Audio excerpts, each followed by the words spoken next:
You are listening to the regular version of Sexy Marriage Radio. smrnation.com.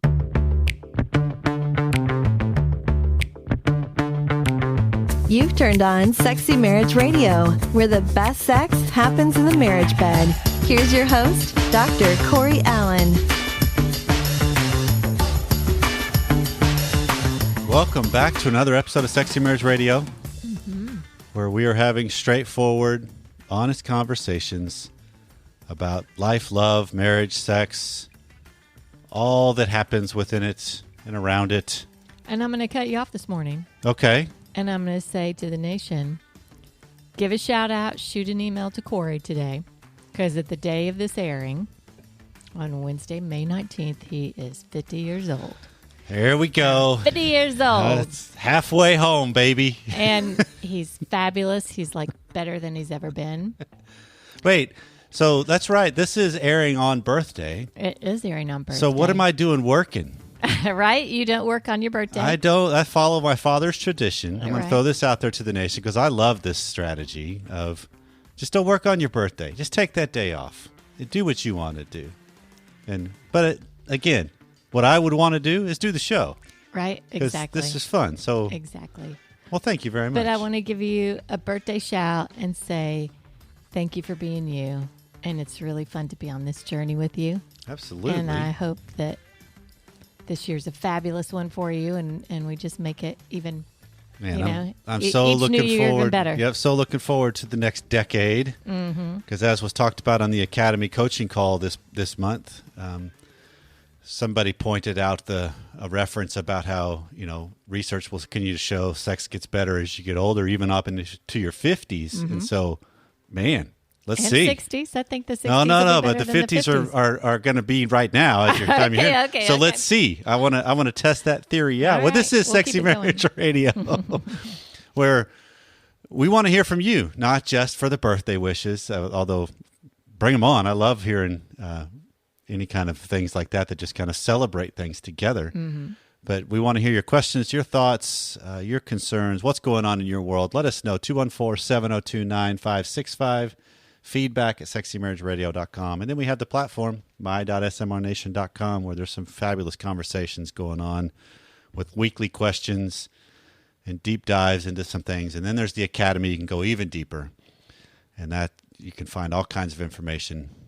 We'd love to see you there. This was a quote that was sent to us from a listener, that the source is unknown. It's attributed loosely to somebody, but it's ultimately the source is unknown. And the quote just goes, "Life is made up of a series of judgments on insufficient data, and if we waited to run down all our doubts, it would flow past us." It would. Wow, that's true. Because you just there's- have to make a call sometime and just go do At it. some point, you just got to go. And this is what I'm going to do, and then pivot if I need to. Well, coming up on today's regular free version of Sexy Marriage Radio is several of your questions and our answers. And then on the extended version today, which is deeper, longer, and there are no ads, you can subscribe at smrnation.com/SMR Academy. We're going to do a deep dive from an email from a listener from a little while ago asking about the idea of retroactive jealousy. Interesting. In other Okay. words, it's how do I deal with my partner's past? Largely even when I didn't even know my partner at that point. Right. You Right? may have met him 10 years later or something. Okay. So we're going to go in a lot of different directions with that. Yeah. So all that's coming up on today's show. Hi, Corey and Tam. My wife and I, we've been married for about 15 years. And at this point, we've been having a lot of trouble with sex.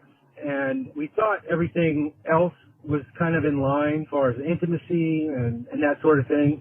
So we seek the counsel of a therapist.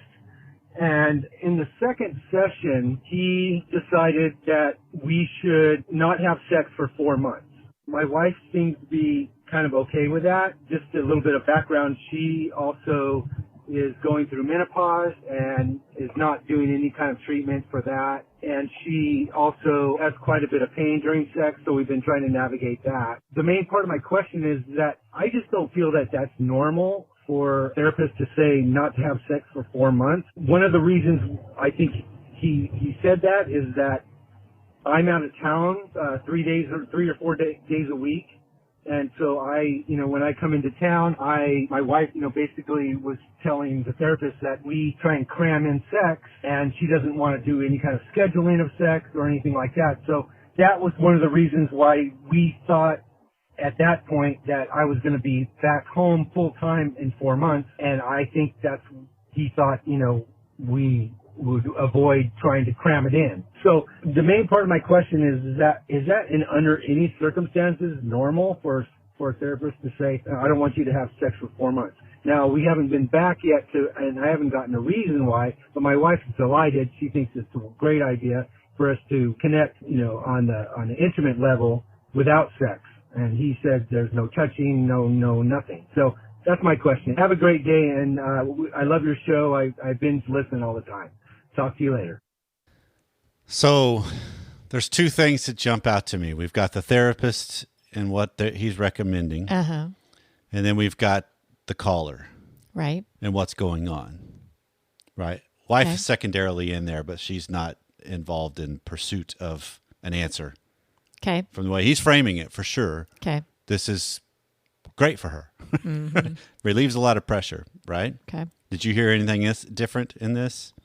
No, I mean, he said she thinks it's a great idea, so she's excited about Okay. it. So is this normal for a therapist to recommend it? Yeah, there's times where I've come across that in my history from other therapists that they will do that. I would hope it would be a collaboration. 4 months seems like a long time. Is that? Well, he also mentioned in the voicemail that that's also the time frame when he will be able to stop traveling. So it's like Well, he'll be home regular, and I heard that, but yeah, that 4 months still seems like a long time. True, but I mean there are times where I've heard of sex moratoriums, if you will. Mm-hmm. My hope would be, because a therapeutic relationship at its base should be a collaborative alliance. Right. That the therapist is not an MD telling you this is what you should do, in my opinion. Mm-hmm. There are some instances where you're talking about health or safety where, yes, they need to step in and make some decisions for you, in a sense. I guess that's my question. He's saying she has pain. That's, Is there something? It didn't sound like there was something she was supposed to be doing in the meantime right, and to that's help mitigate that. that's where there's a lot of unknown information. pelvic floor thing or something right, like that. right. So there's a lot of information that we would want to know, and that's where hopefully, if you're talking about it being a collaborative decision, then you can understand. Okay, well maybe. I mean, I'll tell you what I would do in this instance if I had a couple coming to me, and we kind of went down that route of, what if you took a break? I would almost phrase it that way. What do you suppose would happen if you guys just took sex off the table for a while?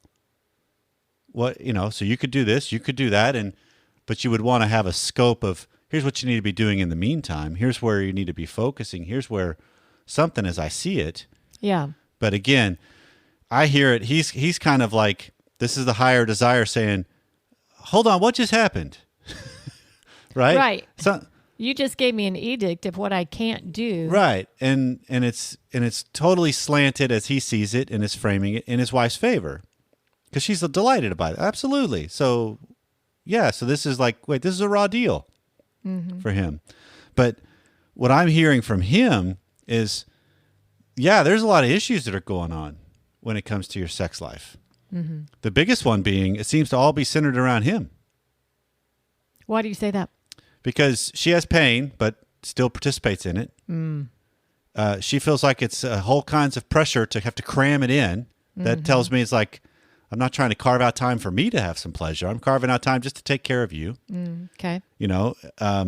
His travel adds a different weight to it, because I'm assuming they follow a lot of the strategies I've seen and heard from clients, that when you're gone a lot, there's a lot of re-entry issues. Yeah. Right? Yeah. Just because life gets kind of set with a normal pattern, then you come back and it's disruptive. Yeah. And then you layer on top of it. Now we got to figure out how to have sex because we weren't able to do it before, even though, yeah, you still can keep that energy and that erotic dynamic going. You can, but if you're traveling a lot, I guess potentially that maybe decreases some connection. It And can, I hear yeah. that. I mean, I guess I was surprised by the therapist even saying there's no touch. Yeah. 4 months with no sex, no touch. It seems like touch adds to connection. Right, because this is trying to ease into how do you confront the pressures of this dynamic better in the way I think of it. Not how do you just relieve the pressures, because we've talked about that in the past many times of how the pressure of sex in a marriage is just there. Yeah. You know who the higher desire is if you've been in that marriage any length of time. Yeah. And so you know the fact that they are interested more than you are. So that's pressure, whether they're doing something overt about it or not. It's there and it's felt. So how do you lean into it more to feel better and confront that better? And then at least be honest about, you know what? I don't want to face my issues. Or I really do want to deal with this. What should I be doing? And that's where hopefully then it becomes more of a collaborative concept with the therapist, both of like, okay, so what should I be doing in the meantime? Well, check with my doctor, deal with what's my view of, is sex really for me or not? As Ian Kerner puts it in his book, what's the script I follow? Where did that come from? Is it valid? Is it accurate? What is this about for me? And start trying to grow towards what I want too. So that way it's a collaborative alliance going on in the marriage primarily and most importantly. Yeah. Not just the therapeutic relationship. So this is something, an email that came in that's similar, and this came via Instagram. It says, "Good morning. My wife has basically zero sex drive. I've seen some things mentioned that it might be her birth control or hormone imbalance, but we aren't sure," which, just a quick aside, if you're not sure, get that checked out right away. Yeah. Right? That's a medical thing of go get levels tested. Yeah. Go ask some questions about what are the possible side effects on whatever form of birth control she's using. Yeah. Because there's other alternatives and there's other options. Yeah, that's potentially an easy fix. Could be. Okay. But whenever we start having sex, she gets excited and she wants to continue though. But whenever we do have sex, I can't make her orgasm, and it seems she stops herself whenever she's close. I want our physical intimacy to grow, but it's hard. What should we do? Thank you again for asking me to email so I could talk to you directly, and I hope you're doing well. So this is something I've come across a bunch is the framing is wrong. Why do you say that? Right? Because it's this element of my wife has basically zero sex drive. Okay, that is a blanket statement that puts out fires that likely are still already there. Because he says whenever we talk about having sex or we start it, she gets excited. Yeah, so she does have some drive. Right. It's responsive, it sounds like. She doesn't have the drive that's the spontaneous or the aggressive or the just out of the blue, let me initiate, make this thing happen, which is what all higher desires really wish would happen with their lower desire partners. But it sounds like, how do you frame it better in your own mind of, okay, wait, how does my wife really respond to sex? What is her desire and her drive really? What are the circumstances where she does get into it or doesn't? How much work is involved to get her into it or not? All of that is a better way to look at the landscape, right? Right. Because that's more accurate of what's going on. That's what goes on in most marriages. Yeah. Is sometimes the lower desire, not that they have to be coaxed into it, but they have to be coaxed into it. They have to kind of create a space. They have for to it. create a space. Coaxing maybe, but I don't know that it's coaxing. I just think from my experience, it just takes longer to get the mind there. Yeah. Creating the space, I think, is the key to getting all the other stuff out of the head to get there. Okay. And then then we talk about how this transitions though, that the arousal part happens, it kicks into gear. And a lot of times for responsive desire women, the best framework I've heard of this is the idea that the brain makes a decision and the body will soon follow. Yeah. It doesn't always work that way, and it's not Yeah. always as clean as what we're saying, but sometimes it really is. You know what? And not like this even more, where rather than looking at my sexual drive and my sexual overtures that are coming my way from my spouse, rather than me putting them in a yes, no category, what if I actually carve out a neutral in the middle? Meaning, oftentimes when the higher desire spouse will initiate or instigate or bring up sex, it lands in lower desire partners' laps with a yes or a no. That's kind of how they hit it, right? It's like, yeah, I'm on board, or no, just because it's not on the radar, it's Okay. a disruption to where you are. I'm with you. A lot of things. So what if you actually in your own work start to look in your own head of, how do I move more towards a neutral on that? Yeah, it's not on my radar right now, because that's a more accurate statement, but it's also not an immediate shutting down. Yeah, I could be. Right. And so I like that kind of idea of, how do I start to see it? Because I think if you can get a framework and a dialogue going between spouses, that's this idea of yes and neutral means possible. No, don't try to talk them into it. Right. I would agree with that. Right? I would agree with that. Well, there's something else that I'm hearing in is wording here that sounds like he's putting more pressure on himself. His wording was, I can't make her orgasm. That's the last component of this too. Yeah. And that's a pressure he's putting on himself that is totally beyond. And her. Yeah. Well, good point.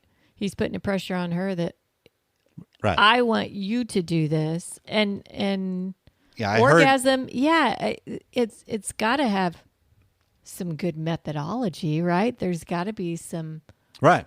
understanding of the body and what makes her click. But ultimately it's up to her. It is. It's up to her to have her head in the game and realize what it is that gets her to that point. Which, from over the history and the archives of Sexy Marriage Radio, there's three that have talked specifically about this. Mm-hmm. One is Vanessa Marin. Mm-hmm. She has a class out there even called Finishing School, Mm-hmm.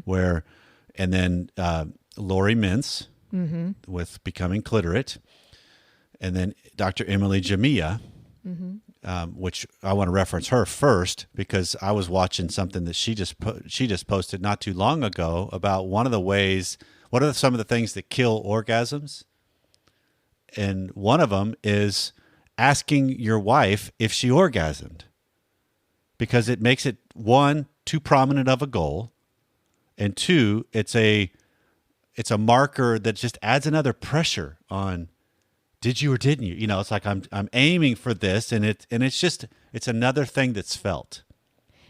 Yeah, it's Right? a pressure. It's all about getting to that rather than a connection Right. between the two of you. But then if I put all three of these ladies together and what they've kind of talked about over the history and the stuff I've read of theirs in the past is a lot of the things that you need to do as a woman trying to reach that point, if that's where you were wanting to go, is you have to figure out, how do I relax and get in tune with my body and almost like invite it, Yeah. not bear down to achieve it. Yeah, Right? the bearing It's not down a will be willpower totally kind opposite. of a thing, right? It's a relaxing and breathing into it, getting in touch with the sensations and the moments and the partner and the environment, and just kind of breathing it all in, which is interesting because a lot of times it can be a little bit of an opposite for a man. It's a focus, it's a determination. Okay. And so it's just kind of there again. There's the biology that's slightly different, and that's not every man or every woman we're Right. talking about, but Right. but it is. How do you let each of, like you're pointing out here, Pam? How do you recognize each of you need to play your part?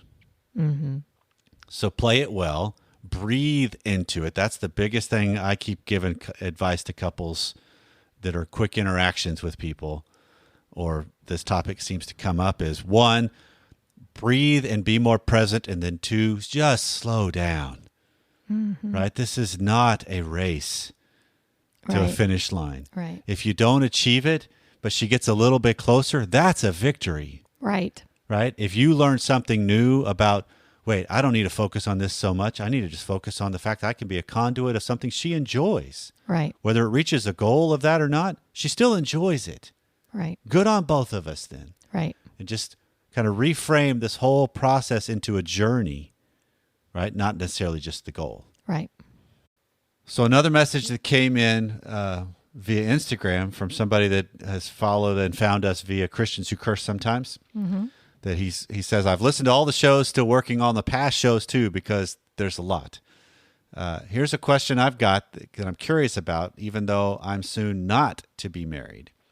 My wife of 12 years hit me with a curveball when she told me that she wasn't in love with me anymore and that there has to be somebody else out there that's better suited for her.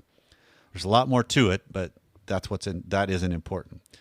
Now that I'm a few weeks of being away from being divorced, my question is, what do I do about sex? How do I get it? If I masturbated before and thought of her, it wasn't a big deal. We talked and both agreed that we felt that was okay. Well, soon I won't have a wife and I can't do that. And based on the events that has led us to now, I've lost all my feelings of love for her, so I don't really feel like that anyway. So I've been forced into celibacy now. I'm 39 and still have a drive. I'm just not sure what the road ahead looks like because I really will miss sex. Thanks. That breaks my heart. It does, and that is one of those things that's not talked about a lot. No. If you had this avenue of, I could express this aspect of my life under the moral compass I have, and now it's going to be gone, what am I supposed to do? Well, there's two things that come to my mind. Okay.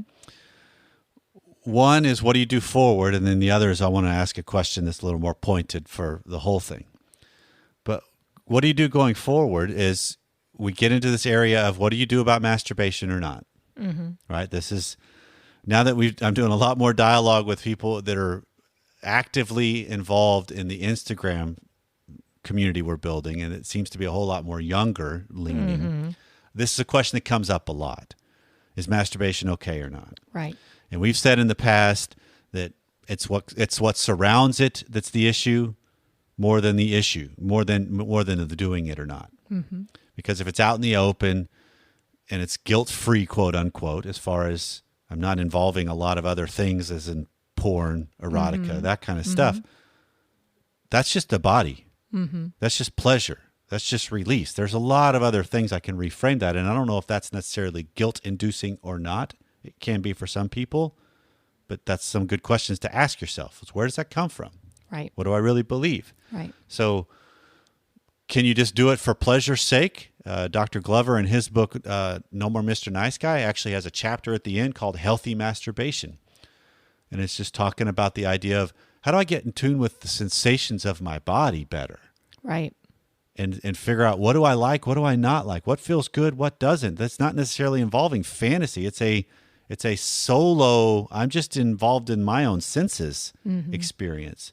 So I would explore that, because if you're in a situation where a marriage has crumbled because she feels like it wasn't for her, he's not for her, there's somebody else that's better, there's got to be a whole lot more going on that he's not acknowledged, at least to us.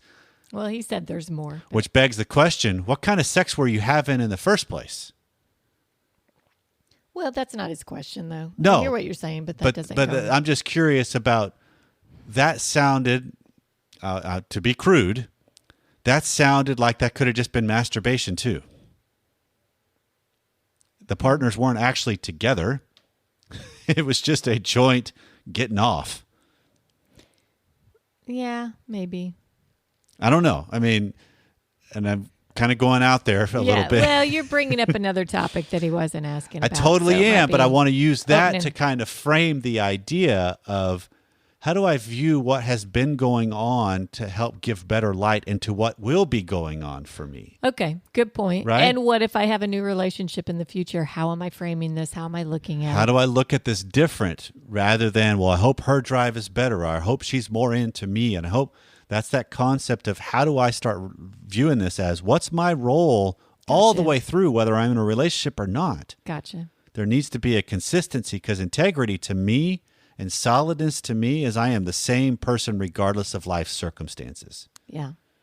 right? So how do I start to view this as, this is a tremendous opportunity for me to grow in more solidness with myself, steer my sexual energy in better ways. I can't necessarily express it the way I want to ultimately, but so what? I can't do that even in marriage sometimes too. Right. because it's not always available. It's not always conducive. It's not always from goodness. Yeah. So how am I using all of that to just help grow up? And then whoever I'm in relationship with in the future is just going to have a tremendous benefit from that. So as we tend to do when we're moving into the extended content, before we do, let's frame this. Sounds And good. then we'll answer it in the extended. So this is from a husband that says, I stumbled upon the podcast, and I'm so glad I did. You've covered topics that I now have on my mind to listen to, but I'd love for my wife to listen to certain ones, but that's a little bit down the road. Do you have any podcasts devoted to the topic of retroactive jealousy? I've struggled with this for the life of my relationship with my wife. As a believer, I know for a fact that I am to forgive my wife for her past sexual relationships before we were together and married. I've prayed about this over 17 years of marriage and 22 years together. Here's a few bullet points for background about us. We've known each other all since grade school. She's the girl I've always wanted to be with, regardless of her past. Being in a small town, being close friends prior to dating, and going to school together forever, I know basically everything about her and her relationships with her boyfriends before me. I've heard small details that I don't need to know, but I have to live with, again, small town, USA. I've talked about her past and honestly have forgiven her for those relationships before me, and I know it's not a sin against me, but against the Lord. But again, she wasn't a believer before we met, just for information. Seeing certain things, hearing topics or names. My brother has the same name as one of her previous boyfriends, and I can't stand hearing her say his name. I know how petty or childish this sounds as I write it or think about it, but it still sucks. Plus, seeing those old boyfriends out in public simply caused the triggers in my mind, and I have these little movies that I put with them that play in my mind and cause me to spiral into sort of a depressed state, and it builds a wall inside me, and she feels a separation of sorts when this happens. And then a couple more bullet points. I feel like this carries into our intimacy as it causes doubt of her love for me to creep into my mind. And I realize that this is a me problem, not her. I hate that I have these issues, and I want to rid myself of them. This is really our only area of struggle, and I hate it that it builds a wall between us. It happens so frequently in my mind that I just want to be over struggling for it for so long and be done with it. Is this a topic for discussion that you might be able to shed a little light on? Thanks in advance. Yes, we will shed a little light on this. Join us in the extended content. Well, anytime we get the opportunity to speak into some specifics with people in the nation, I love it. Yeah. Because Yeah, I do too. It's so fascinating to me how so much in our lives actually overlap. Mm-hmm. Right? That you can have these emails that come in or the voicemails that come in that there's a part of you that'd be like, wow, I'm glad that's not me. But then there's a party that's like, wait, that is me. Right. Yes. Oh, dang it. Because it's the human condition. It's life on life terms, right? Yeah. And it's dealing with another person in real time. Yeah. Because that's what marriage is. And we just want it to always be on the positive, but we don't always just get always the positive. No. So. Well, this has been Sexy Marriage Radio. If we left something undone, please let us know. 214-702-9565. Feedback at sexymarriageradio.com. So wherever you are, however you chose to listen today, thanks for hanging out with us. We'll see you next time.